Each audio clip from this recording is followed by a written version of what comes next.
So for my piece, I have opted to choose Für Elise, composed by Beethoven in 1810.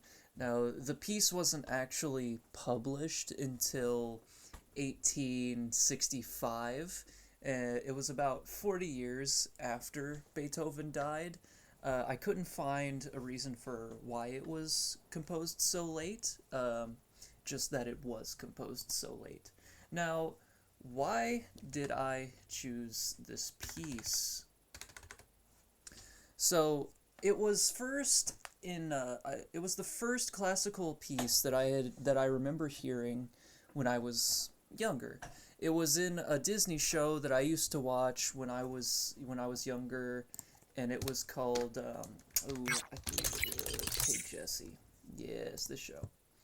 And it was this character right here that was playing it on the piano, or at least she was pretending to in the show. But that was the first time I heard it, and I remember when I was younger thinking about how beautiful it was. It just feels like you're floating when you just stop and you listen to the piece. It's so beautiful.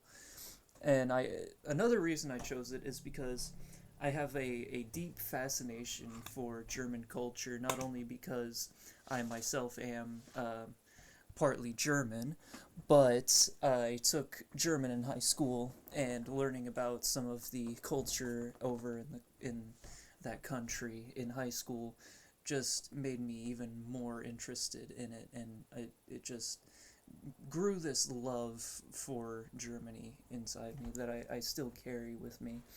And I as well, I listen to this in my free time very occasionally, um, just because sometimes it's so beautiful and relaxing. And while I was actually making this slideshow, I was listening to it, and some other classical pieces, and summer Vivaldi's Summer kept playing.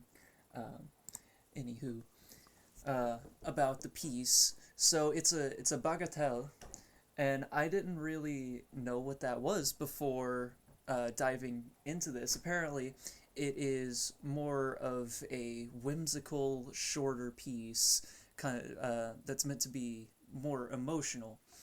Uh, the Für Elisa is it's more floaty. It's very slow, and if you close your eyes and just feel the music, you kind of start swaying very slowly, kind of like a dance, and it's such a beautiful piece, and I cannot imagine it on anything other than the piano, because playing it on the piano gives it such a gentle touch uh, that you can't get with any other instrument. Um, Another thing about this piece is it was likely not actually for Elisa.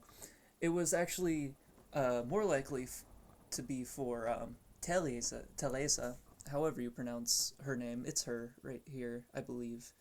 Um, Elisa was actually Telesa's uh, protege. She learned piano from Teresa. And the reason that Beethoven likely called it Für Elisa was due to, at least according to a musicologist named Risa Steblin, was he wanted to do his beloved Teresa a favor, and play this beautiful, short, easy song, or at least have Elisa do it and her teach Elisa, because Teresa was the owner of the manuscript. Um, Another reason why it was likely actually for Teresa and not Elisa is because Teresa was a woman that Beethoven had proposed to beforehand, so he's more likely to do something out of love for her. So a little bit about Beethoven. I know we talked about him in class, but as I mentioned before, he proposed to Teresa, and Elisa was Teresa's protege. But when Beethoven composed this piece, he was likely pretty deaf. Uh, and as one of the articles that I source mentions, as he gets more and more deaf, his music tends to get higher and higher pitched, just like Elisa does. And another thing about him, he paves the way for the Romantic era, putting emotion in his music, just like Elisa, showing his love for either Teresa or Elisa. It's still debated, but you get the point. And lastly, here is the piece itself. Now, when I play this, I just want you to close your eyes and just focus on the music and feel it. It's so beautiful and lighthearted.